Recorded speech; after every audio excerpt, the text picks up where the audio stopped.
ആർത്താറ്റ് മഹാ ഇടവകകളുടെ ഓഫീസ് സ്ഥിതി ചെയ്യുന്ന പഴയ പള്ളി എന്ന് ഖ്യാതി നേടിയ സെൻറ്റ് ലാസറസ് പള്ളി.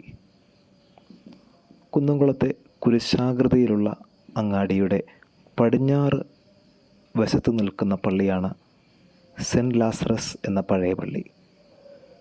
മണക്കുളം രാജാക്കന്മാരാണ് രാജ്യത്തിൻ്റെ വ്യാപാര അഭിവൃദ്ധിക്ക് വേണ്ടി സുറിയാനി ക്രിസ്ത്യാനികൾക്ക് വേണ്ടി ഈ പള്ളി നിർമ്മിച്ച് നൽകിയത്. 1789 ടിപ്പു സുൽത്താൻ ആർത്താറ്റ് പള്ളിക്ക് തീ വെച്ചതോടെ കുന്നംകുളം അങ്ങാടികളിൽ കുടിയേറ്റക്കാർ വർദ്ധിച്ചു. പഴയ സെമിനാരി സ്ഥാപകനായ പുലിക്കോട്ടിൽ 1-ാം തിരുമേനിയാണ് ഈ പള്ളി പുതുക്കി പണിതത്.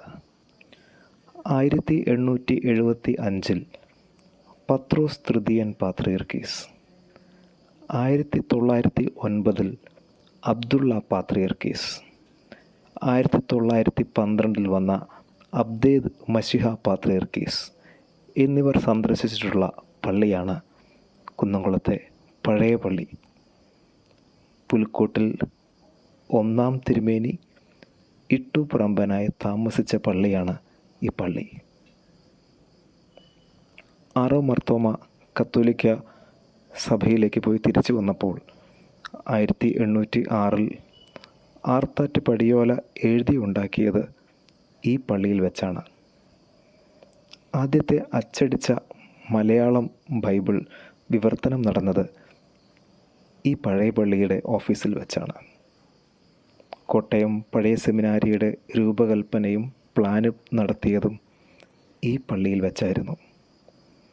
മലയാള ഭാഷയിലേക്ക് ആദ്യമായി മലങ്കര സുറിയാനി സഭയുടെ ആരാധനകൾ വിവർത്തനം ചെയ്ത് അച്ചടിച്ചതും ഈ പള്ളിയിൽ പ്രവർത്തിച്ചിട്ട് ഇവിടെ അടുത്തുള്ള അക്ഷരരത്നാകര പ്രസ് ARP പ്രസ്സിൽ വെച്ചിട്ടായിരുന്നു. 20-ാം നൂറ്റാണ്ടിൽ പ്രസിദ്ധീകരണമായ മാസിക ആത്മഭൂഷണി മഹാകവി വെള്ളത്തോൾ നാരായണമേനോൻ പത്രാധിപരായി ഇറക്കിയതും പഴയ പള്ളിയിൽ വെച്ചാണ്. ആർത്താറ്റുള്ള എല്ലാ പള്ളികളുടെയും ഓഫീസ് പഴയ പള്ളിയിലായിരുന്നു.